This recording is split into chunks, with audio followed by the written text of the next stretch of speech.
Vamos lá. A gente teve um primeiro bloco, né? Além do prefácio, né? Que estabelece bastante coisa importante. Nós tivemos um primeiro movimento que foi até a proposição 7, baseando no necessário desconhecimento que nós temos das causas e da necessidade, que necessariamente nós somos causas parciais dos nossos afetos, devido ao fato de existirem sempre outros elementos, outros modos que são mais fortes, que podem impor a nossa aniquilação, né? Então, Spinoza mostrou esta condição de que necessariamente somos causas inadequadas, né, dos nossos afetos e, portanto, somos naturalmente passionais. E ele fez esse movimento todo que desembocou na proposição 7, na qual a tese forte é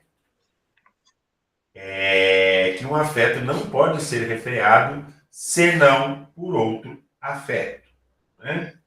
Ou seja, da ordem das razões, a ordem das razões não altera o nexo de produção dos afetos, porque é de uma outra ordem. Por isso que ele chama esse livro, né? Ele dá o título desse livro, dessa parte, né? Da quarta parte, sobre a servidão justamente aos afetos. Eu quero ler hoje até a proposição 18. Vamos ver se a gente chega, mas eu acho que chegamos, porque as proposições não são muito longas, né? Então, até a proposição 18 vai haver um movimento no qual Spinoza começa a estabelecer uma hierarquia, né? De quais tipos de afetos se sobrepõem sobre outros afetos. Já que só um afeto pode refrear outro afeto, Spinoza vai começar a mostrar, dentro da ordem desses afetos, que tipos de afetos têm o poder de se sobrepor sobre outros afetos. Né? Vai ser importante, e eu já quero só mencionar aqui, para quando chegar ali embaixo, a distinção que Spinoza fará entre possível e contingente. Tá? É importante porque lá no livro, na parte 1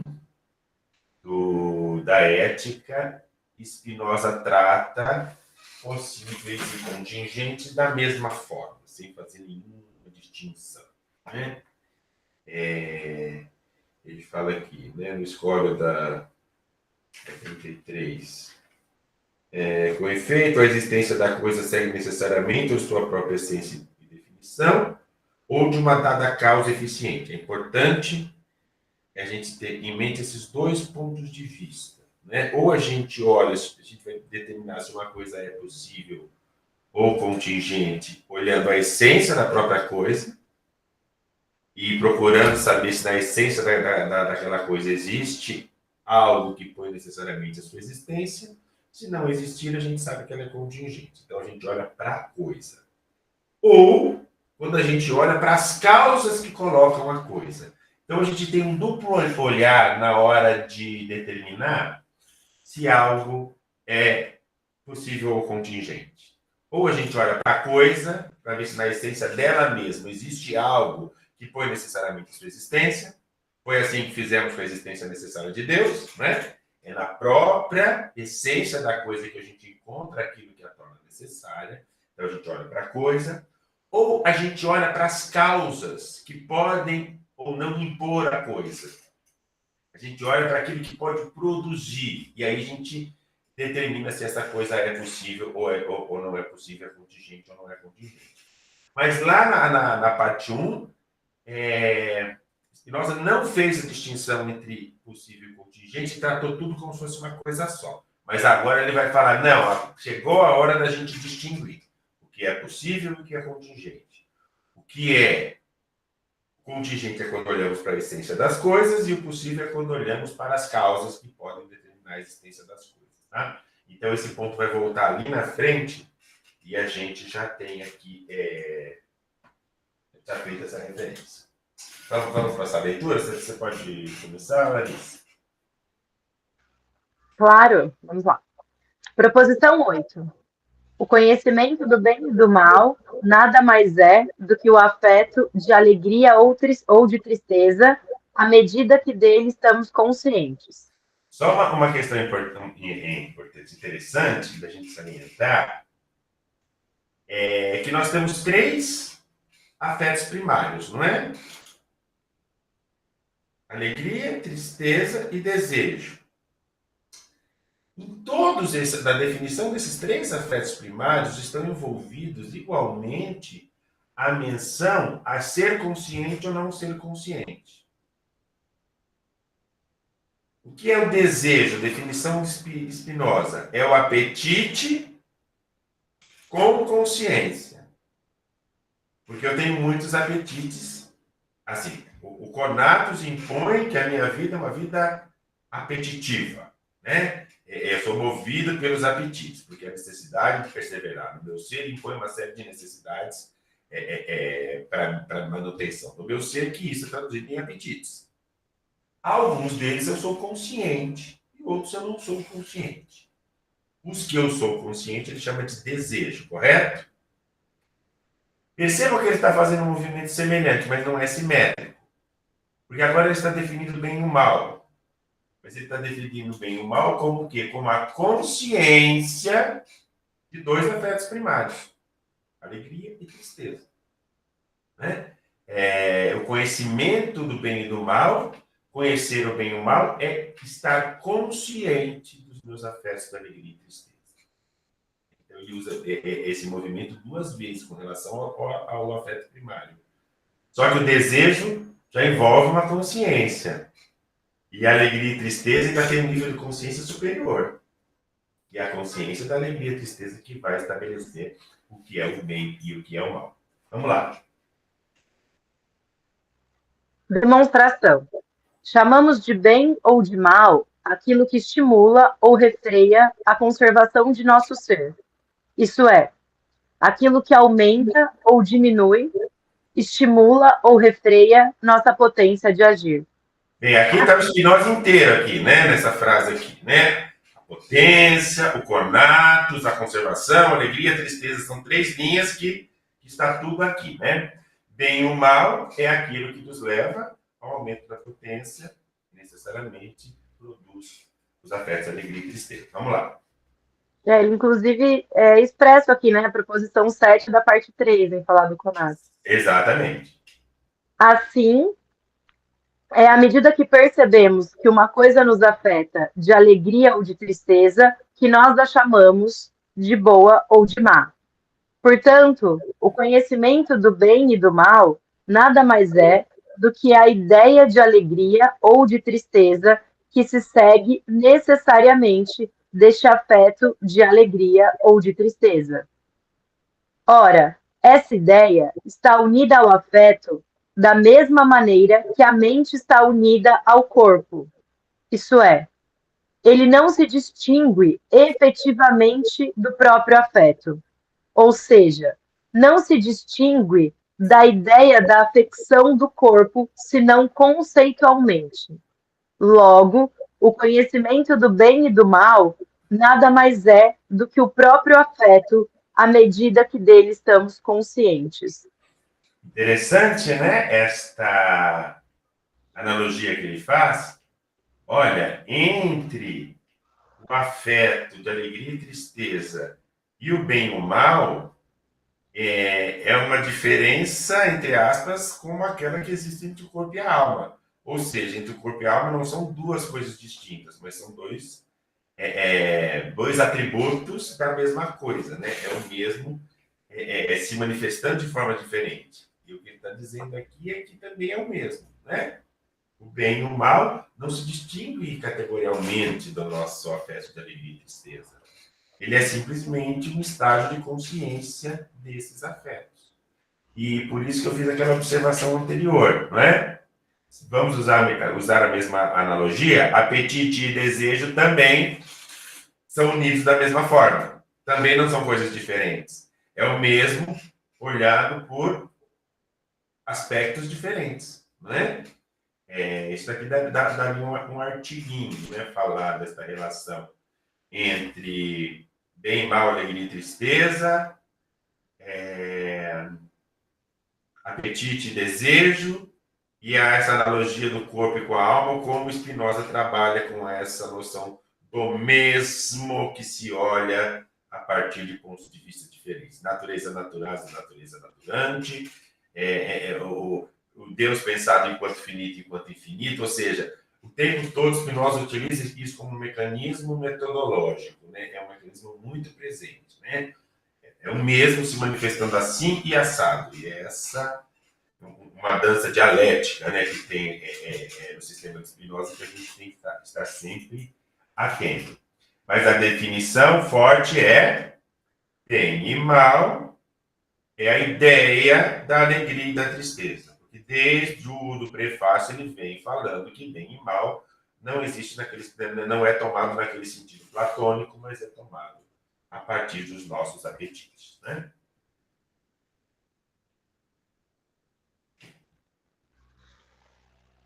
Proposição 9. Um afeto cuja causa imaginamos, neste momento nos estar presente, é mais forte do que se imaginássemos que ela não está presente.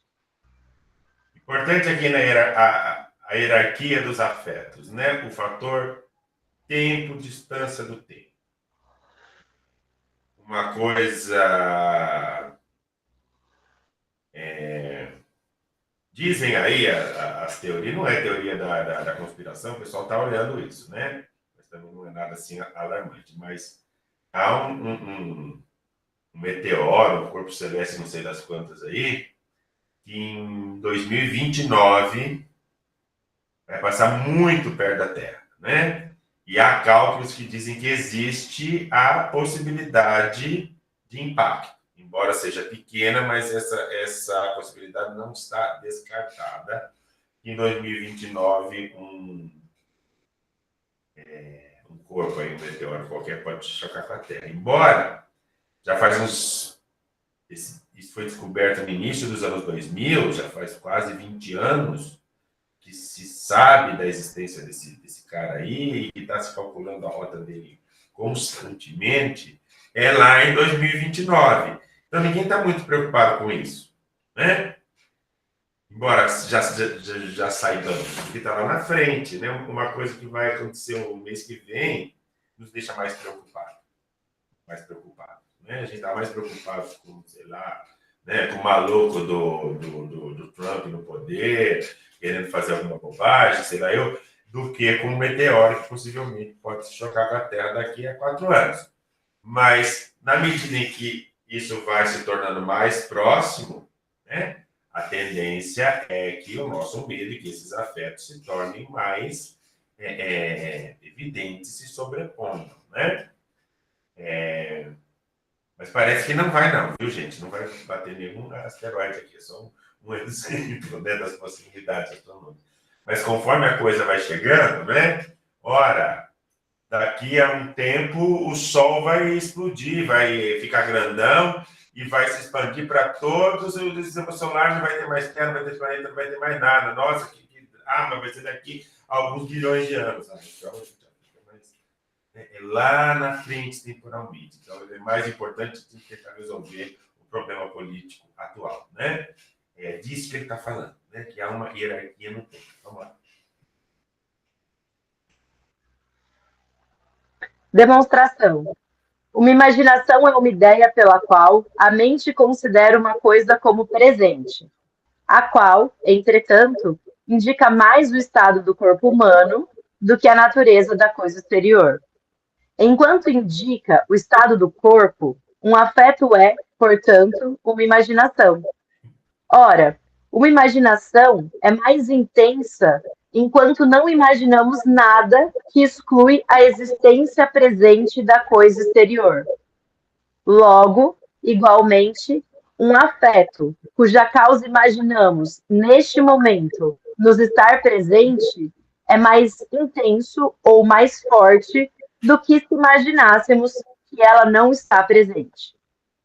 Aqui tem uma tese interessante Eu acho que é a primeira vez que ele anuncia com essa clareza. Um afeto é uma imaginação. Vocês lembram na reunião passada o exemplo que ele deu, já abrindo caminho para esta tese de que só um afeto pode referir a outro afeto, e que o conhecimento racional não se sobrepõe sobre os afetos?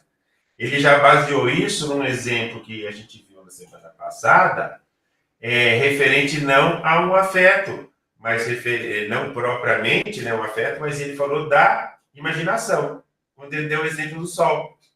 Né? Eu imagino que o sol está ali atrás do morro, né? Na minha imaginação é isso. Se eu não tivesse ciência, eu acharia que era isso. Né? Os antigos que não tinham acesso à ciência imaginavam que era isso, que o sol pudesse estar logo ali.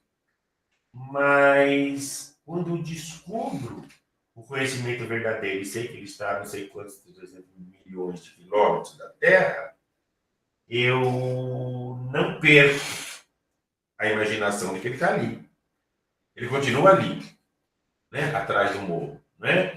Ele deu este exemplo para falar, olha, o fato da gente ter o conhecimento, isso não anula a nossa imaginação. E agora ele está deixando claro e fazendo o link com o exemplo que ele deu lá atrás. Né? Olha, o afeto é uma imaginação. É da ordem da imaginação. Por isso que nós temos também afetos... É muito importante essa relação que Spinoza faz com relação à imaginação, né? Como que a imaginação opera. Aqui a gente lembra alguns capítulos iniciais do Tratado Teológico Político, quando ele faz a análise das profecias e dos profetas. Começa, né, o Tratado Teológico Político falando das profecias e dos profetas. E o diagnóstico que o Spinoza apresenta ali é que no profeta, a faculdade mais elaborada, a faculdade que ele tem mais forte, é a imaginação, não é o conhecimento. Né? Até ele demonstra ali, ele tenta provar na literalidade dos textos, que os profetas são sempre aqueles personagens mais maluquinhos. Né? São os mais transtornados e tal, são mais imaginativos, ao passo que os personagens bíblicos mais racionais não são profetas. Né? Salomão não era um profeta, né? Ele era um governante. Então, esse elemento da imaginação é muito presente, inclusive para a gente entender os afetos, por exemplo, se alegrar com uma coisa que é ruim, coisa que a gente faz, né? A gente sente prazer, que é ligado a um afeto de alegria, com coisas que a gente que nos faz mal, não é? Porque a gente imagina, muitas vezes. O afeto é da ordem da imaginação. E a maneira como nós temos a consciência dessa afecção em nós pode estar impregnada de imaginação e a gente fica feliz com uma coisa que, na realidade, está diminuindo nossa potência. Ou vice-versa. Mas é importante essa equiparação, né? O afeto é uma imaginação. Ele já definiu no livro 3, isso é importante, ele fala, olha, eu entendo por afeto as afecções do corpo e as ideias dessas afecções. Nisso do livro 3, ele fala, afeto são essas duas coisas. As afecções, aquilo que acontece no meu corpo e a ideia que eu tenho disso. E agora ele está dando outra chave. É uma ideia que provém da faculdade da imaginação. Ok?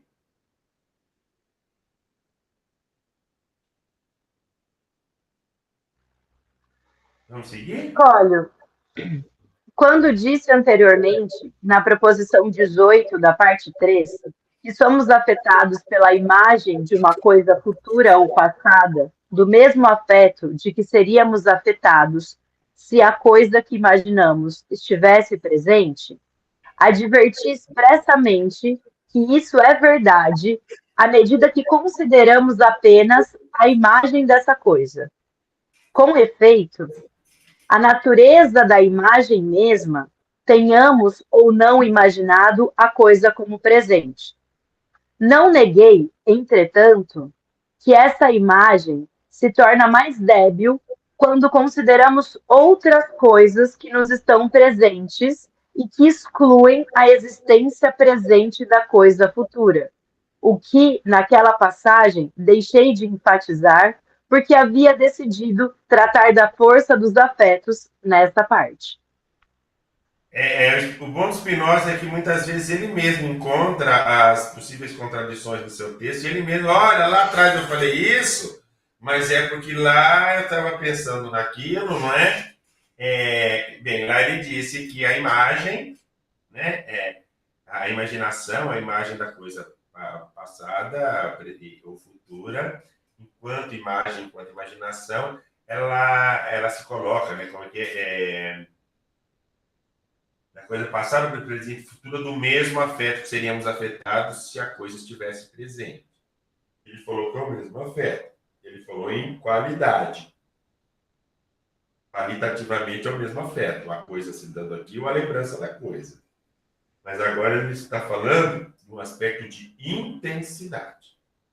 É o mesmo afeto, mas é mais brando. Né? Quando aconteceu uma coisa que me deixou muito feliz há 5 anos atrás, olha que felicidade que eu fiquei. Hoje eu lembro daquilo e eu fico feliz também. É o mesmo afeto. Só que aquela felicidade que eu sentia lá atrás, ela era mais intensa do que a felicidade que eu sinto hoje, lembrando do que vai acontecer. Né?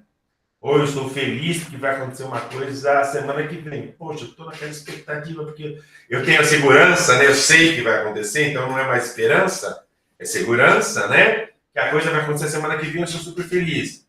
Ah, mas eu tenho a mesma segurança que vai acontecer uma coisa legal, mas daqui a 5 anos. Sim, eu fico feliz. Mas há uma diferença de intensidade. Percebam o movimento que vai acontecer aí? O tempo joga com a intensidade do afeto, digamos assim, do ponto quantitativo, quanto eu vou ficar feliz, né? Mais ou menos feliz, mas da mesma felicidade, do mesmo tipo. E o objeto, a causa exterior desse afeto, também determina essa intensidade, se eu vou ficar mais feliz ou menos feliz. Né? Então, sei lá, o São Paulo ganhar o jogo domingo vai me deixar feliz. Mas, sei lá, aconteceu uma coisa, o GP ganhar um financiamento da FAPESP e a gente conseguir receber uma grana e mais não sei o quê, um monte de bolsa e tal. Isso também vai me deixar feliz. Só que uma coisa me deixa mais feliz do que a outra, né? Mas são alegrias, né? São afetos positivos de alegria. Então, aqui há uma intensidade, mas há essa intensidade temporal. Entre o São Paulo ganhar domingo e o GP ganhar o financiamento daqui a 5 anos, o jogo do São Paulo vai trazer uma né, vai estar difícil, Eduardo, mas vai, tá chegando. O afeto presente será mais forte do que aquele que está lá na frente. Embora, qualitativamente, aquele lá da frente seja mais intenso do que esse agora. Né? Então, é esse que... Aqui há, então, uma dialética de intensidade dos afetos e a qualidade... A intensidade dos afetos pela qualidade da afecção e a intensidade dos afetos pela distribuição no tempo. Sempre a tese... Porque qual é a tese? Um afeto só é refreado por outro afeto de igual ou maior intensidade. Então, é a intensidade do afeto que vai determinar essa superposição. A intensidade pode se dar qualitativamente ou intensivamente. Vamos lá, né? No tempo.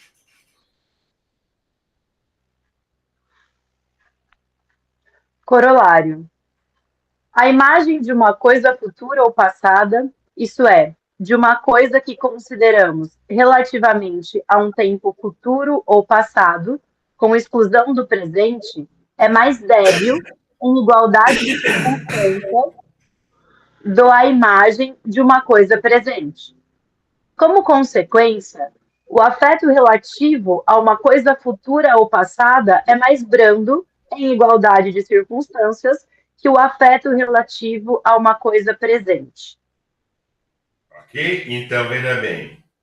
Se a imagem da coisa futura ou passada é menos intensa do que a imagem da coisa presente, também o afeto relativo à coisa passada ou presente é menos intensa, é mais brando do que aquela do tempo presente.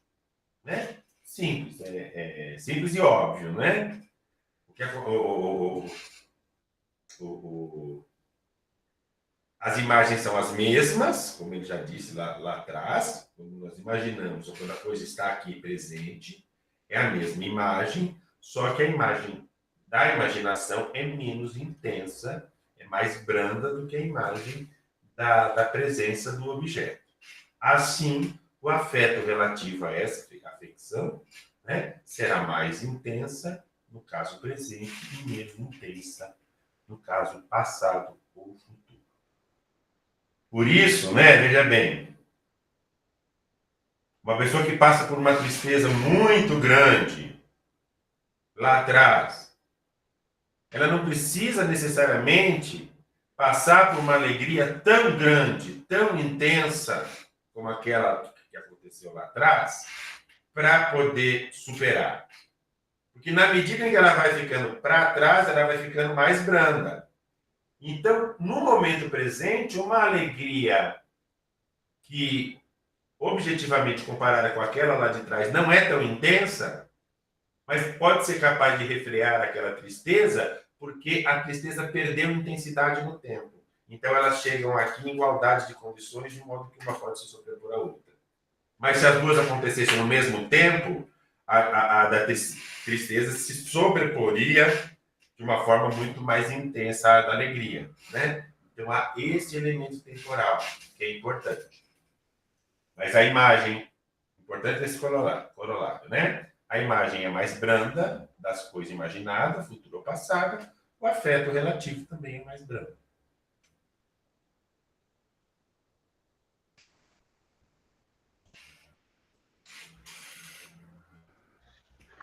É isso? Proposição 10. Somos mais intensamente afetados relativamente a uma coisa futura, se a imaginamos bem próxima de ocorrer, do que se imaginássemos que o momento de ela vir a existir está muito longe do presente. Somos igualmente mais intensamente afetados pela lembrança de uma coisa que imaginamos não ter se passado há muito tempo, do que se imaginássemos que ela se passou há muito tempo. Engraçado, não é nada de novo, né? Mas é importante salientar aqui é que tanto que a distância no tempo é meio que indiferente se é no futuro ou no passado, né? Ela é meio indiferente. A coisa futura, a coisa passada da coisa presente. Mas o importante é aquilo que a gente já vinha dizendo, né? Somos mais intensamente afetados pela coisa que está próxima no tempo do que por aquela que está distante do tempo. Então, da mesma forma como o afeto vai se tornando cada vez mais brando, mais tênue, na medida em que o evento faz mais tempo que aconteceu, a gente vai, né? Se é uma questão de tristeza, a gente vai superando. Se é uma coisa de alegria, a gente vai, sei lá, né? Se abandonando essa alegria, né? Conforme o tempo vai passando, essa imagem vai ficando mais branda e o afeto vai ficando mais brando. O mesmo ocorre com a coisa futura. Né? Olha lá, a gente sabe o que é certo, que a gente sabe o que é errado. Ó, um exemplo típico da nossa vida aqui, né? Se eu não comer o pudim, hoje, amanhã e depois, e abandonar a sobremesa, e abandonar esse açúcar venenoso que a gente consome, daqui a um tempo, no longo prazo, um pouquinho de cada vez eu vou estar mais magro, meus exames vão estar melhores, não é? Eu vou estar mais bonito, tá? Mas é uma coisa que vai se passar lá na frente, um pouquinho de cada vez, né? É um bem maior, mas é um bem maior que vai aparecer aos poucos e eu preciso de um tempo para isso acontecer, né? Agora, o prazer e a alegria de comer o pudim hoje, né? Por ser mais próximo, eu acabo optando pelo pudim. Entre um bem menor, que é aquele prazer corriqueiro ali, que eu vou ficar feliz porque comer uma coisa gostosa agora, e um benefício que vai vir daqui a 10 anos, eu vou e como pudim, né? Porque há essa intensidade do tempo, né? Não é verdade? E mais feliz, né? Então, esse é um elemento responsável pela nossa servidão. A questão de quando é que esse bem vem. Ele vai dizer lá na frente, ele vai fazer todas as equações. Entre um bem maior, entre um bem menor, entre um bem futuro, a gente opta por esse. Ele vai tentar dizer matematicamente, como ele costuma fazer, né? Como se dá essa hierarquia.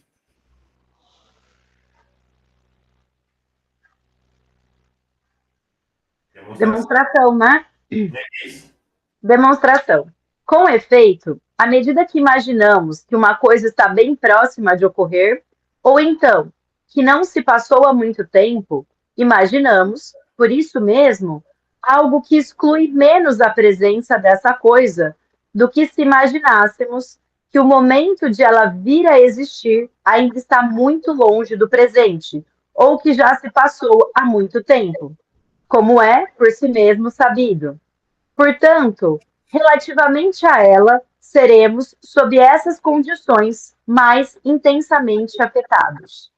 Perfeito, né? A demonstração segue-se bem facilmente da própria proposição, né? Escolhe. Do que observamos na definição 6, segue-se que somos afetados de maneira igualmente branda relativamente a objetos que estão distantes do presente por um intervalo de tempo maior do que aquele que podemos determinar pela imaginação, ainda que compreendamos que esses objetos estão separados entre si por um longo intervalo de tempo. Deixa eu ver. Vamos ver a definição 6 aqui que me fugiu. Peraí.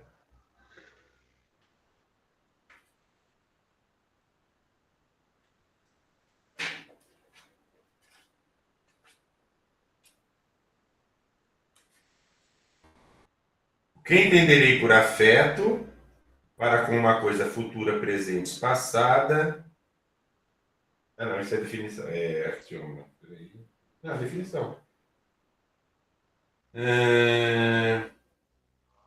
Da parte 3. É a 6. Acho que é a 6 daqui mesmo, Lúcio. Ó, expliquei nos escolhos 1 e 2 da proposição 18 da parte 3 o que compreendo por afetos para com uma coisa futura, presente ou passada. Escolhos que podem ser conferidos. É preciso, entretanto, observar, além disso, que assim como não podemos imaginar distintamente a distância de um lugar, além de certo limite, tampouco podemos imaginar distintamente uma distância temporal além de um certo limite. Isso é, assim como estamos habituados a imaginar todos os objetos que estão a uma distância de mais de 200 pés, ou seja, cuja distância do lugar em que estamos é maior do que a que podemos imaginar distintamente, como se estivéssemos igualmente distantes de nós e no mesmo plano, também imaginamos como se estivessem a igual distância do presente e referimos praticamente a um mesmo momento do tempo. Todos os objetos que existiram em um período que está separado do presente por um intervalo maior do que o que estamos habituados a imaginar distintamente. É interessante, é quase que uma relação com o que o Kant vai chamar de intuição do espaço e intuição do tempo na crítica da razão pura. Mas percebam, tá, 10 metros, 15 metros, 100 metros, 500 metros, até 1 quilômetro, a gente consegue ter uma noção de que um é maior do que o outro, né? mas sei lá, 20 anos-luz e 50 anos-luz, não tem. É tudo a mesma coisa, né? Ou o que aconteceu há 300 mil anos, ou há 500 mil anos, ou há 60 milhões de anos, a gente não tem uma intuição concreta desse tempo todo. A gente tem até, sei lá, a gente toma por referência a nossa existência, a gente sabe contar, a gente sabe o que é ano, o que é semana, mês, década, né? Conforme a gente vai ficando mais velho, a gente já tem mais noção do que é década, né? Então a gente consegue ter uma imaginação mais clara, né? Depois de um determinado limite, isso se vai. Oi, Larissa.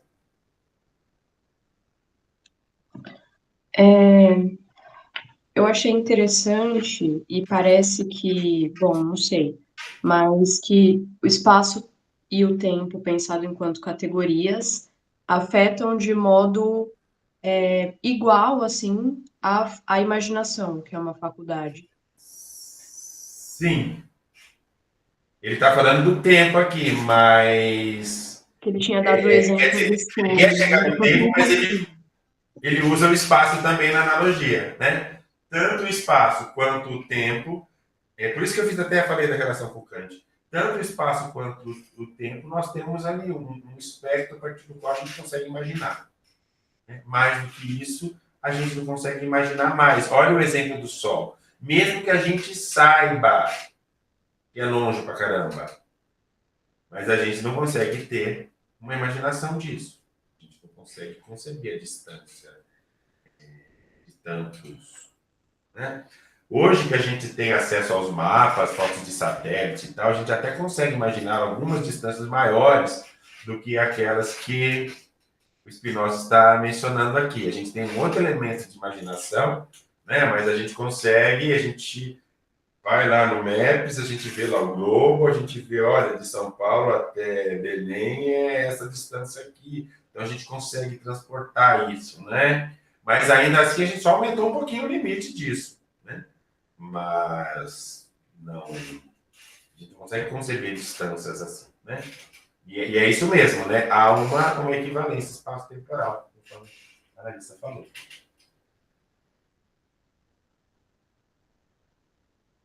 Bem, ele falou tudo isso para chegar agora onde ele quer, né? O afeto referente à coisa passada ao presente. Vamos lá?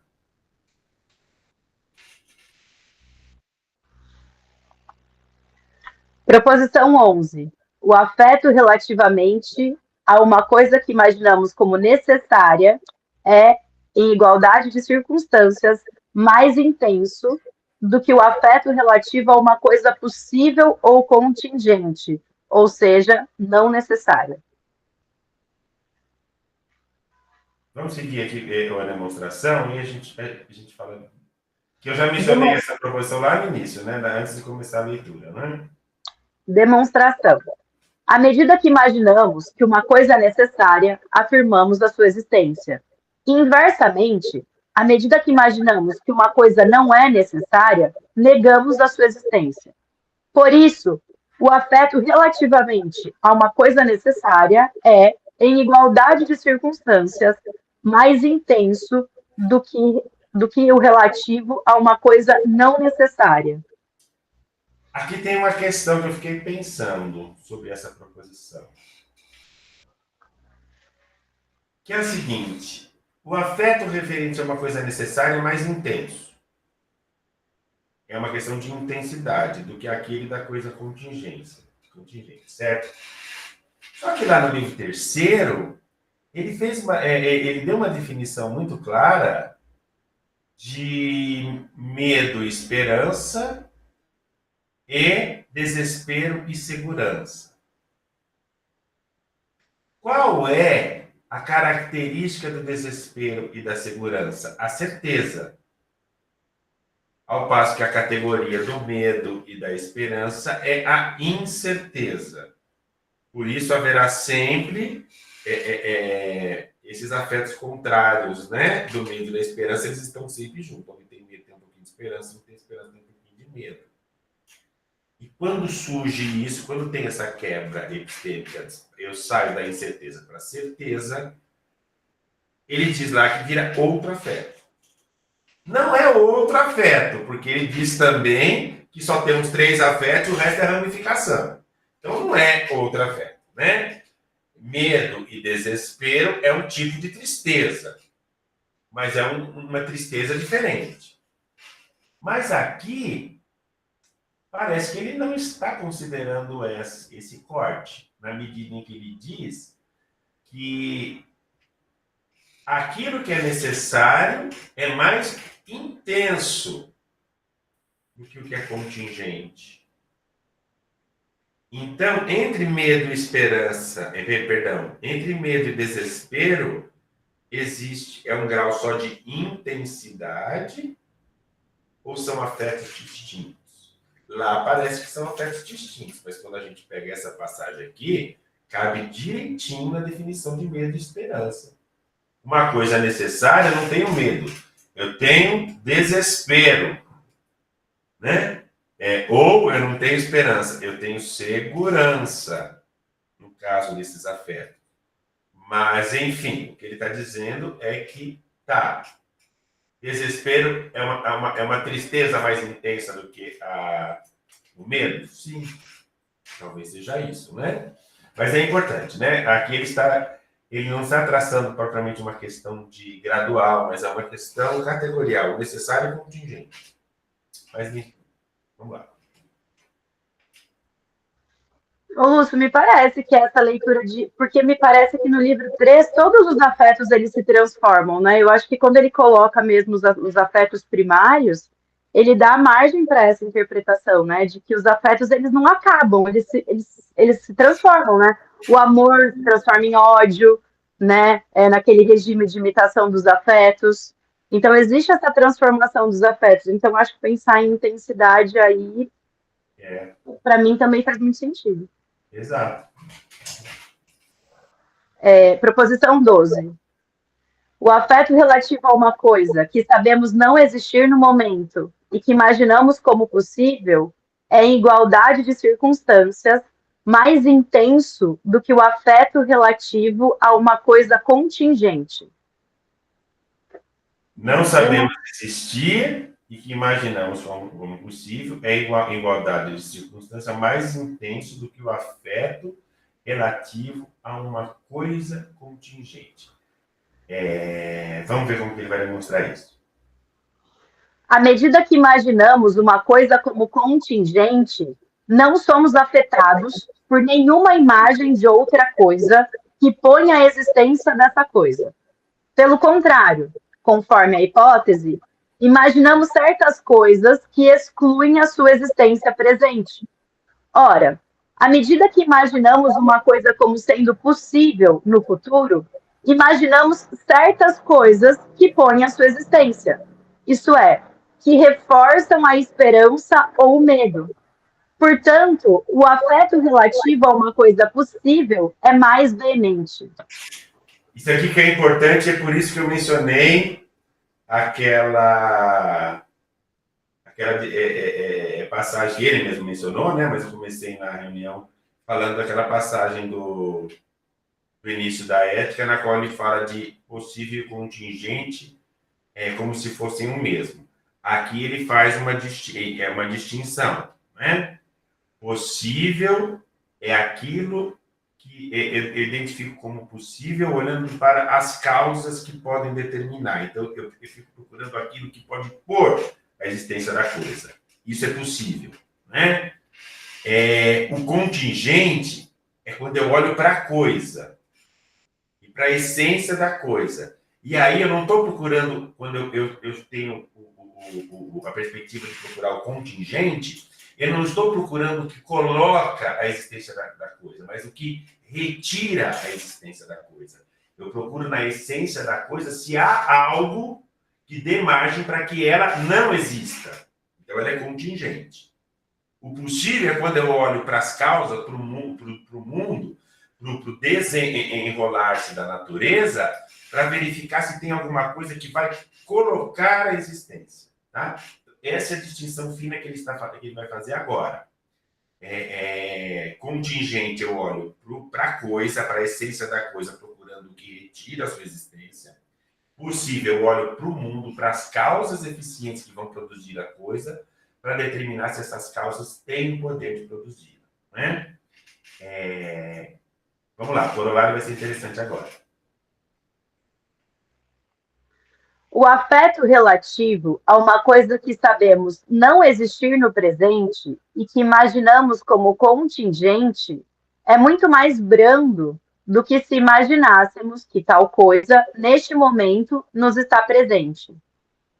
O afeto relativo a uma coisa que sabemos não existir, mas que imaginamos como contingente, que tem elementos, né, que pode fazer existir, mas que excluem a sua existência necessária, é mais brando do que se imaginássemos essa coisa que está acontecendo, que é o que acontece no possível.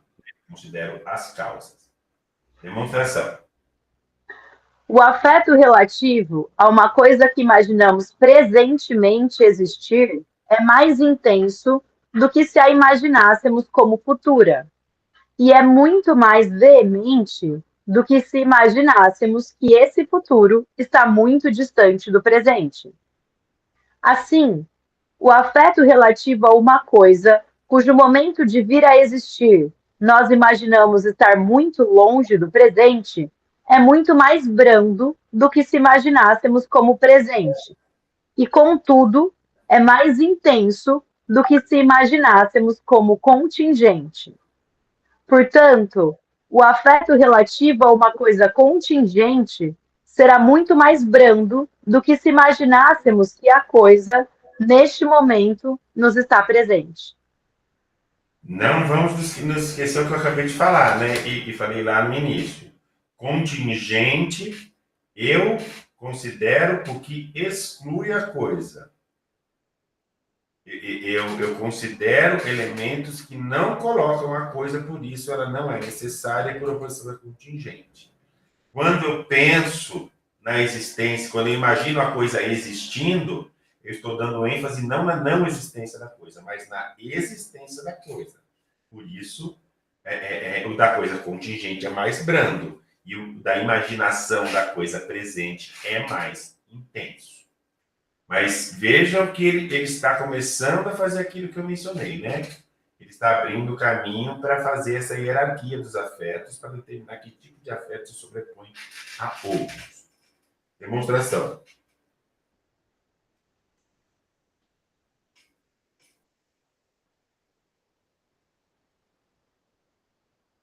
A medida...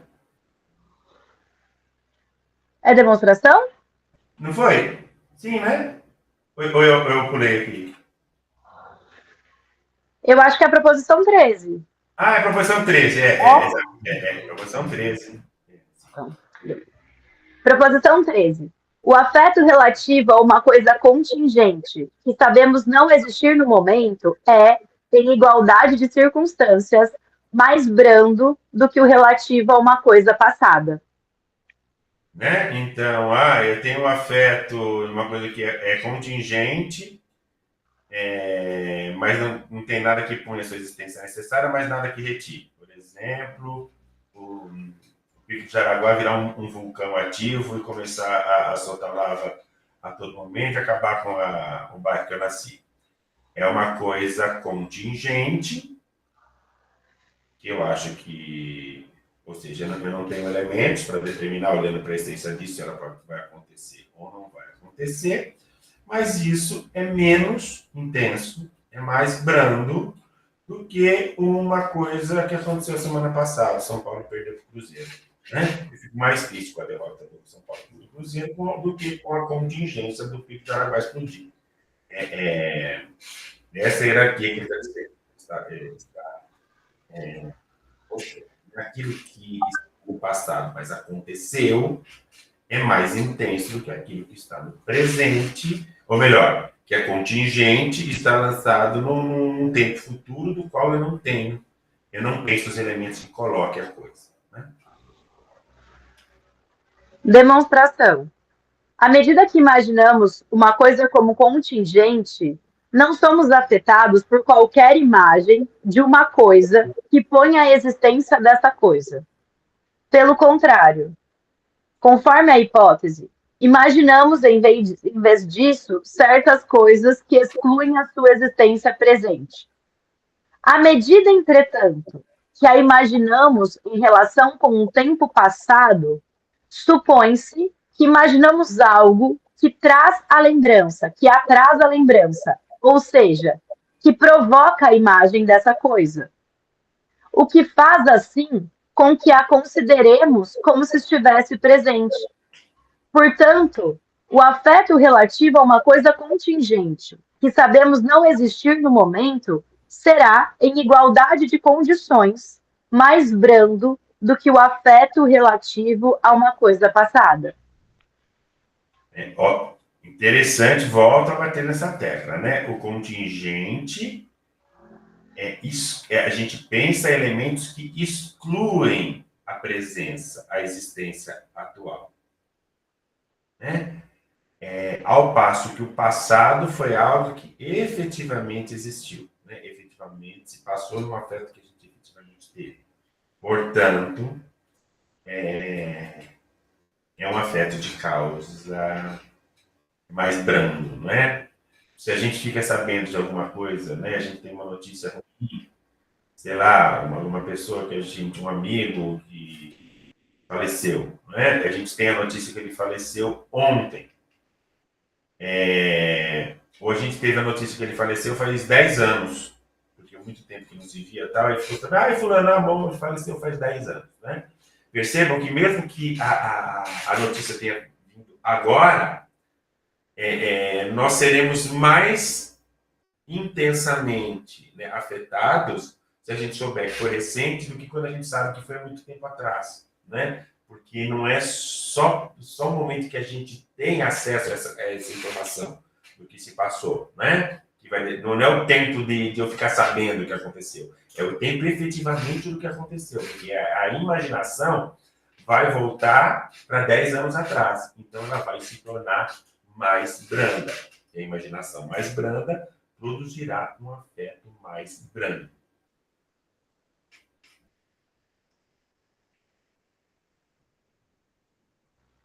A Mayara levantou a mão, Lúcio. Oi, desculpa, eu estou olhando no... Eu fiz uma pergunta, professor, bom dia. O intenso é a mesma coisa que o brando? Porque aqui é o contrário. Aqui está intenso, não brando no meu livro. Não, é mais intenso e brando é o oposto. Mais brando, menos intenso. Foi eu que falei, o brando. Essa é a relação, né? Não, aqui está no meu livro intenso, em tudo, não está brando o meu. Qual passagem? Liga para mim, por favor. Aqui do colorário, o afeto para com uma coisa que sabemos não existir no presente, que imaginamos ser contingente. É muito menos intenso do que se imaginássemos que essa coisa nos fosse presente. E também na demonstração também está intenso. Mas aqui está certinho, Mayara, porque o nosso está mais brando e o seu está menos intenso. Menos intenso, entendeu? Eles são contrários, mas o seu é menos intenso e aqui é mais brando, exatamente. Tá? Mais intenso. Qual seria a diferença? Não, intenso e brando são contrários, são opostos. Então, se eu falo que é menos intenso, é a mesma coisa que falar que é mais brando. Entendeu? Entenda como forte e fraco. Se é menos fraco, é mais forte. Se é mais forte, é menos fraco. Mude intenso e brando para forte e fraco. Tá? E aí fica claro. Tá? É menos intenso, menos forte. E aqui está dizendo que é mais fraco. Então, mas em alguns momentos isso pode fazer diferença, mas valeria a pena até dar uma olhada no original, né? Para ver como. Mas é isso, tá bom?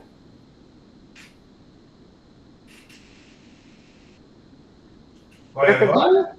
14? Ah, Proposição 14. O conhecimento verdadeiro do bem e do mal, enquanto verdadeiro, não pode refrear qualquer afeto. Poderá refreá-lo apenas enquanto considerado como afeto. olha aquele exemplo do sol lá do começo que ele deu, não é? Falando da imaginação. Saber a verdadeira distância da Terra para o Sol não anula a minha representação, a minha imaginação de que o Sol está logo ali. Porque o conhecimento verdadeiro não se sobrepõe àquilo que eu imagino. Como o afeto e a imaginação, ele acabou de falar, é da ordem da imaginação, vale o mesmo critério. Conhecer o verdadeiro bem e o mal, enquanto verdadeiro, não refere a algum afeto. Só se esse bem e esse mal produzirem um afeto capaz de refrear aquele afeto. Não é o conhecimento por si só que vai refrear um afeto, mas é o afeto produzido, possivelmente produzido pelo conhecimento verdadeiro e do falso que poderá produzir. Mas não necessariamente isso ocorre, né? Mas conhecer o verdadeiro bem e o mal não refreia afeto. Essa tese é forte do livro 4º, né? E a base do que ele chama de servidão. Vamos lá? Demonstração. Um afeto é uma ideia pela qual a mente afirma a força de existir maior ou menor que antes do seu corpo, pela definição geral dos afetos.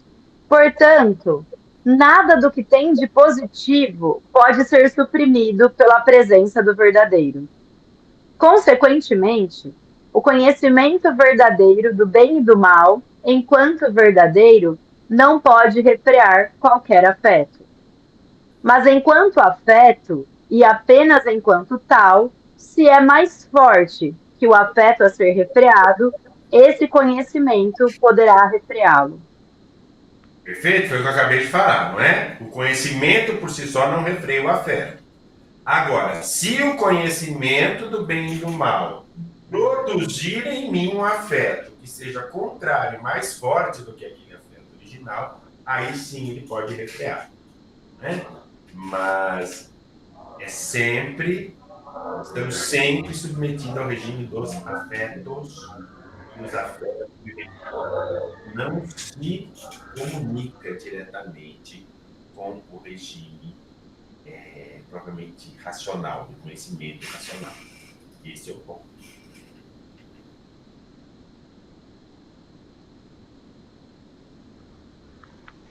Proposição 15.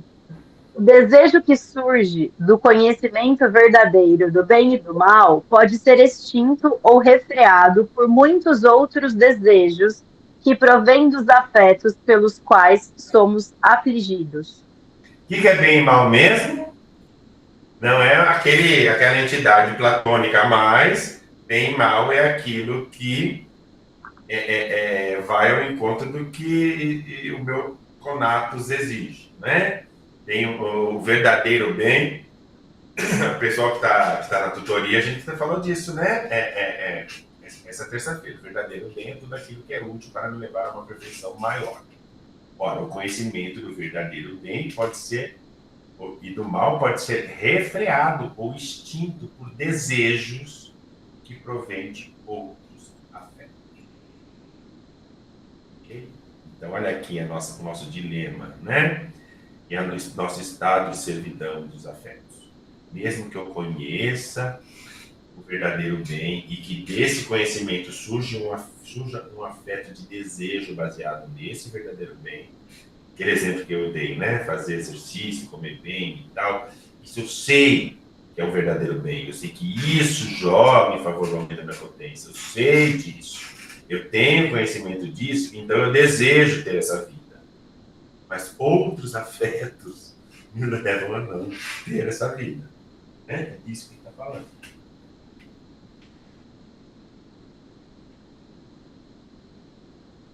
Demonstração. Do conhecimento verdadeiro do bem e do mal, enquanto afeto, surge necessariamente um desejo, que é tanto maior quanto maior é o afeto do qual surge. Como, entretanto, este desejo, por hipótese, surge por compreendermos algo verdadeiramente, ele segue-se, portanto, em nós enquanto agimos, e deve, por isso, ser compreendido exclusivamente por meio de nossa essência. E, como consequência, sua força e expansão devem ser definidas exclusivamente pela potência humana. Além disso, os desejos que surgem dos afetos pelos quais somos afligidos também são tanto maiores quanto mais veementes forem estes afetos. Sua força e expansão devem, pois, ser definidas pela potência das causas exteriores, a qual, em comparação, supera indefinidamente a nossa potência. Assim, os desejos que surgem de tais afetos podem ser mais veementes do que aquele que surge do conhecimento verdadeiro do bem e do mal, e poderão, portanto, refreá-lo ou extingui-lo. Olha aqui nosso estado de servidão aqui, escancarado, né? Além disso, os desejos que surgem dos afetos pelos quais somos afligidos também são tanto maiores quanto mais veementes forem esses afetos. Sua força e expansão devem, pois, ser definidas pela potência das causas exteriores, a qual, em comparação, supera indefinidamente a nossa potência. Então, veja bem, né? Se é assim, né, que a gente entende a coisa meio que intuitivamente, não é? Olha, se eu estou com muita raiva, muito ódio, porque aconteceu uma coisa que me deixou com muito ódio, e foi, né, uma coisa que realmente, né, me deixou curioso, uma coisa muito forte, né? Isso produzirá alguns desejos, né? Produzirá alguns desejos. E se eu tive um afeto de ódio, é porque a causa desse afeto é extrínseca a mim, não é assim? Que ódio é um afeto de tristeza, e se é um afeto de tristeza, eu não sou causa total, sou causa parcial, e, portanto, foi uma coisa exterior que me afetou. São causas exteriores que me afetam. E essas causas superiores supera indefinidamente a nossa potência. Então, não adianta vir me trazer razões, conhecimento racional a respeito de que é bem, do que é o mal, mesmo o bem e o mal espinosano, que isso não vai refrear o meu ódio. É disso, né? A potência das causas exteriores supera indefinidamente a nossa potência. E os afetos são produzidos por uma interação, entre aspas, dialética entre o exterior, entre a natureza do objeto exterior e a natureza da minha, e a minha própria natureza. Isso aqui é a manifestação do nosso estado de servidão originária, né? De uma impotência originária.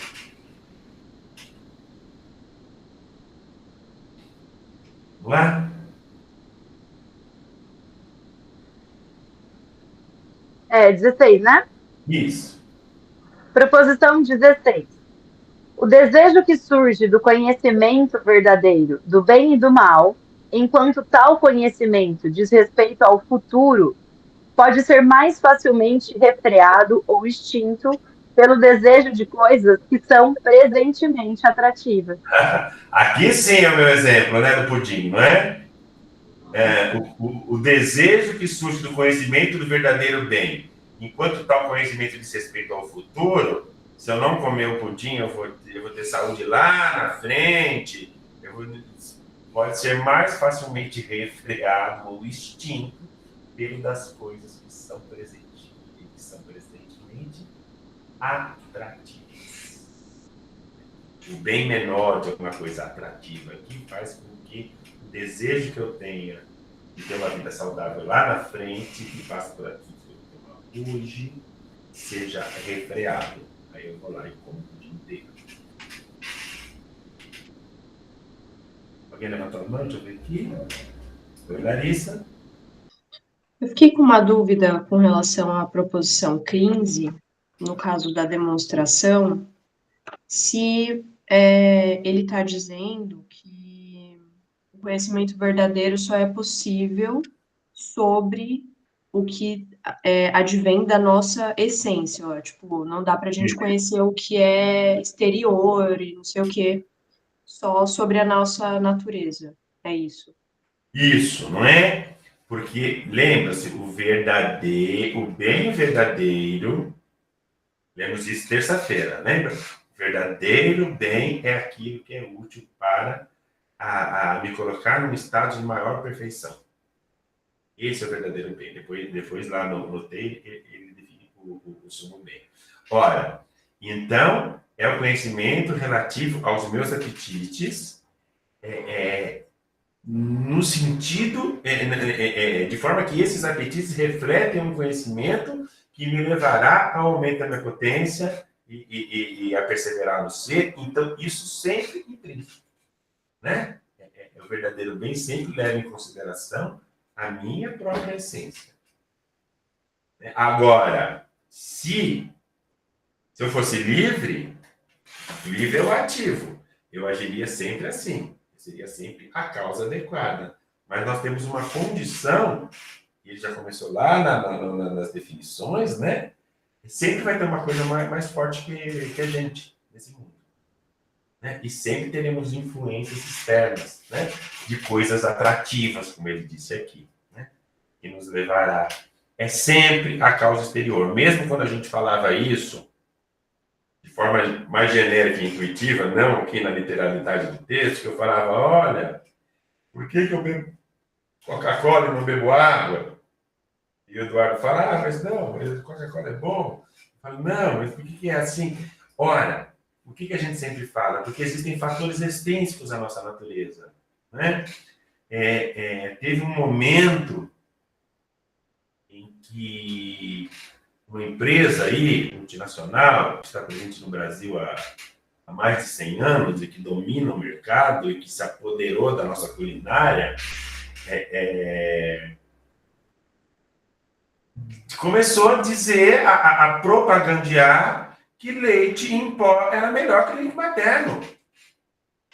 Eu sou da geração que, embora eu tenha sido amamentado, mas a minha geração foi uma geração que nasceu e que teve seus primeiros dias de infância no momento em que a propaganda dizia, olha, o leite da mulher é fraco, o leite da mulher é dar leite em pó para essa criança, ou seja, a gente acaba acreditando que ora, é a minha natureza ou são causas externas da minha natureza que se sobrepõem sobre a minha natureza, né, que se apossa da minha natureza e impõe isso por conta de mecanismos, né? Sempre causas externas. É o verdadeiro bem?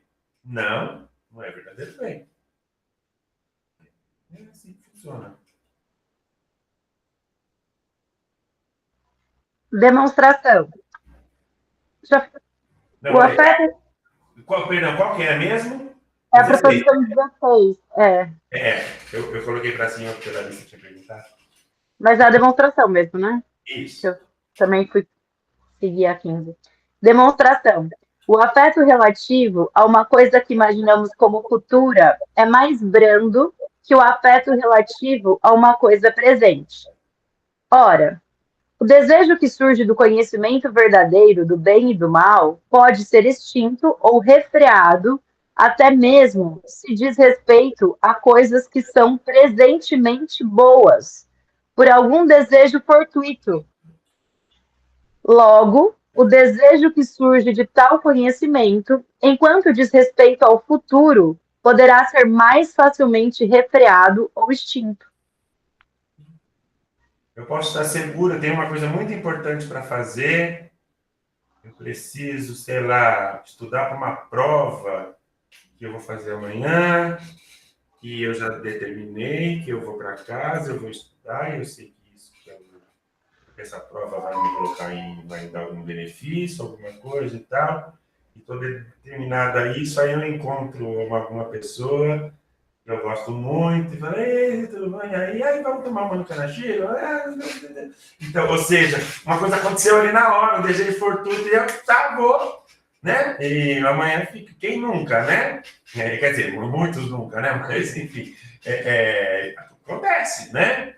Um desejo fortuito que aparece ali, e a gente sabe, e a gente tá lá ainda naquela, putz, aqui parece que pronto, não, mas aqui também tá legal, e aí a gente se coloca, né? Olha a servidão aqui, né? Do Spinoza, né? Olha os desejos se sobrepondo à racionalidade. Proposição 17. O desejo que surge do conhecimento verdadeiro do bem e do mal, enquanto tal conhecimento diz respeito a coisas contingentes, pode ser ainda mais facilmente refreado pelo desejo de coisas que estão presentes. Demonstração. Só uma coisa, né? A coisa futura é mais facilmente refreada. A coisa contingente também, né? Eu poderia dizer nessa mesma cena que eu mencionei agora. Ah, mas eu não tenho garantia nenhuma de que eu vou passar nessa prova. Ou seja, não é uma coisa necessária. Né? E se eu saio daqui, deixo de obedecer esse meu desejo de ficar aqui no bar conversando e vou estudar e mesmo assim eu for mal na prova, né? Também tem relação à contingência. Vamos lá. Demonstração. Essa proposição demonstra-se da mesma maneira que a precedente, pelo corolário da proposição 12. Escolho. Julgo com isso ter demonstrado porque os homens são movidos mais pela opinião do que pela verdadeira razão. E porque o conhecimento verdadeiro do bem e do mal provoca perturbações do ânimo e leva, muitas vezes, a todo tipo de licenciosidade. Vem daí o que disse o poeta: vejo o que é melhor e o aprovo, mas sigo o que é pior. Parece que o Eclesiastes tinha em mente a mesma coisa quando disse: quem aumenta seu saber, aumenta sua dor. Não digo isso para chegar à conclusão de que é preferível ignorar do que saber, ou de que não há nenhuma diferença entre o ignorante e o inteligente quando se trata de regular os afetos, mas porque é preciso conhecer tanto a potência de nossa natureza quanto a sua impotência, para que possamos determinar, quanto à regulação dos afetos, o que pode a razão e o que não pode. Disse que iria tratar nessa parte apenas da impotência humana, pois decidi tratar separadamente a questão do poder da razão sobre os afetos. Que será a liberdade, né? Por isso que ele dividiu esse pós-teoria dos afetos da ética em um capítulo sobre a servidão, outro capítulo sobre a liberdade. Mas esse escolho, eu falei que era até a 18, mas eu me enganei, viu, gente? A 17, porque a 18 é quem forma já ela é uma promoção já maior, né? E um novo bloco, porque aí está falando que a alegria é mais forte que a tristeza, ele já vai para uma outra categoria. Mas esse escolho reduz bem, traduz bem, né, o que foi tratado nessas proposições de hoje, né? E vai tornando de forma mais clara aquilo que estamos anunciando desde o início da leitura da parte 4. Né? Porque, mesmo sabendo o que é certo, eu faço errado. Né? Esta é a definição de servidão, e é isso que ele está tentando explicar nesse livro 4. Né? E a tese forte, que vem sendo cada vez mais esmiuçada e estabelecida, é que a ordem dos afetos e a ordem da razão são regimes distintos. O conhecimento só pode, ele falou isso hoje de forma muito clara, o conhecimento só pode refrear um afeto se o conhecimento produzir em mim um afeto que seja contrário e mais forte do que o afeto original. Se isso não acontecer, o afeto ainda se impõe. Alguém quer colocar alguma coisa que mereça ficar gravado? Ah, não, só queria falar que eu lembrei daquela passagem da Bíblia, né, que ele fala que quando Adão e Eva conheceram, tiveram a contato com o conhecimento do bem e do mal, eles foram expulsos do paraíso, né? Ou seja, a gente, não sei, me vem essa ideia, né, de que você sai daquela ideia, daquele conforto da ignorância, né, vamos dizer assim, então, me lembrou isso, né? Então, você passa a não ficar tão confortável na ignorância. Mas depois tem outra passagem que diz: conhecereis a verdade e a verdade vos libertará, né? Eu acho que... Spinoza está fazendo um percurso assim, né? Depois conheceis a verdade. Mas nesse momento aqui, ele ainda está justamente ilustrando aquela situação, né? De que, poxa, se eu fosse ignorante, se eu não soubesse um monte de coisa que eu sei, eu seria menos melancólico, eu seria menos triste. Olha, né?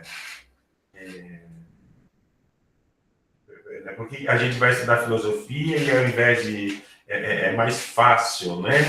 A gente se deparar com quem foi estudar filosofia e acabou se tornando depressivo, porque reconheceu a sua impotência, um monte de coisa, e aquele que nunca se interessou por temas mais complexos, que segue ali na sua alegria. Mas nós estamos lendo o Tratado da Emenda do Intelecto, na tutoria de terça-feira, sabemos que são bens fortuitos, né?